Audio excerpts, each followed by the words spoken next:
I'm Dr. Michael Patterson, clinical psychologist and EMDR Europe accredited senior trainer. I run trainings and workshops for experienced mental health professionals. In this video, one of them is asking me a particular question. Please join us. I was just wondering about where clients present with dissociation and where you've done some work around stabilising and some work around the dissociation, kind of about how you make the decision about when the dissociation is under control enough to move forwards with the reprocessing. Which is a very good question. And so dissociation can be thought of as being on a continuum, and we all dissociate. So if we were to get a show of hands, we won't do it, but something I've done in the trainings that I've said to people, the very first question on the DES, some people find as they're driving along the road, they can't remember all or part of the trip. Circle the percentage of the time this happens to you. And of course, I say, come on, be honest. And hands go up like this. Some sheepishly first, and then all the hands are up. So it's normal dissociation, and it's something we all do. So it depends, is it pathological dissociation or is it normal dissociation? So we can get the normal dissociation, that absorption in a book or watching a movie or whatever, daydreaming. Again, it is a form of dissociation. Then we have the like of derealization, which is like the dream-like or fog-like state where the brain gets flooded by opiates and we're a bit not totally connected. Or we could have the depersonalization, separate from the body, looking on.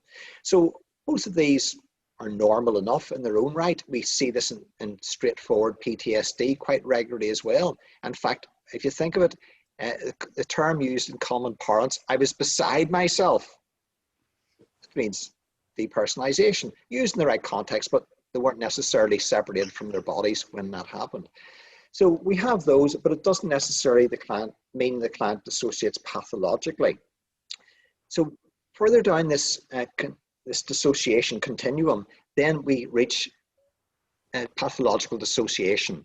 And there are 8 items on the DES, the Dissociative Experiences Scale, which could indicate that the client dissociates pathologically.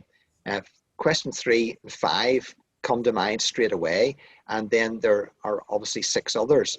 Now, in the manual of the Dissociative Experiences Scale, which is the Part 1 manual that of the EMDR Institute trainings that I've done, I would imagine the other trainers have the DES in their manuals as well. But if not, then do get hold of it and have a look at the 8 items, because these are about having dissociative barriers between one state and the other.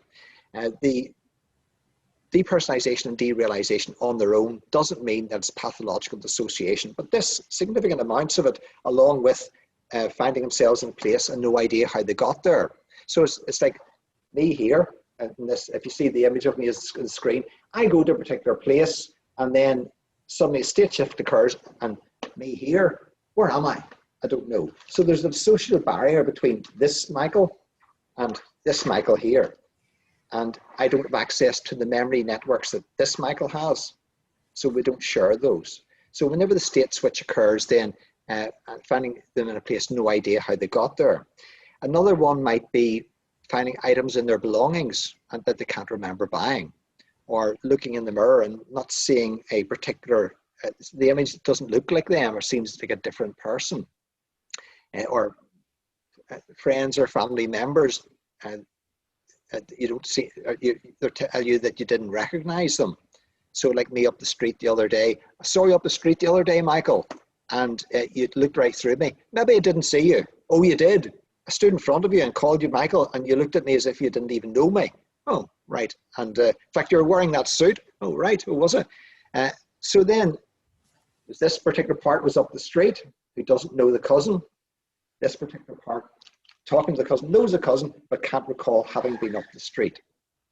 So whenever we are screening with the DES, we can get a good idea that the client dissociates pathologically.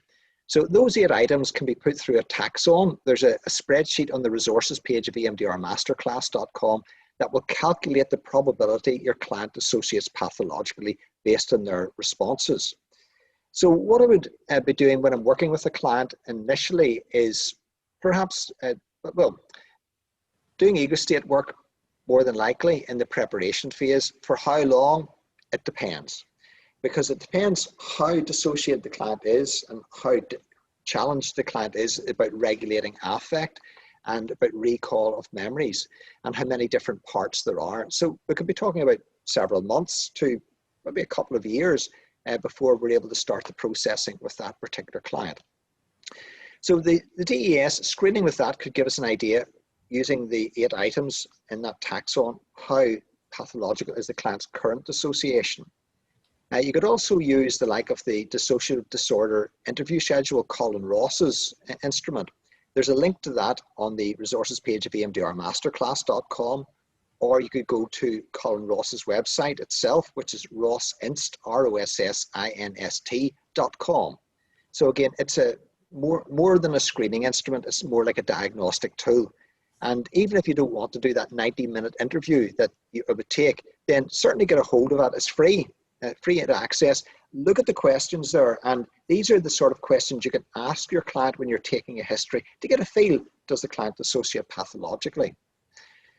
So to try and answer the question then, at what point then do we know the client is ready for processing? Well, if the client is able to remain stable, not state switch in session, demonstrating that they're able to remain quite stable and not switch between one state to the other, then this is a good sign. Whenever it comes to processing, rather than go straight to the early life experiences, then the client might be more ready and able to process a more recent past event or a present trigger.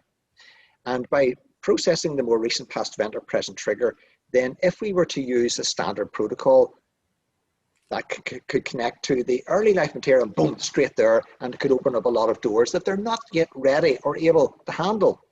So if you were to use EMD, eye movement desensitization, on a more recent past event or a present trigger, it can keep that client contained, and it prevents them from going down the associative channels then.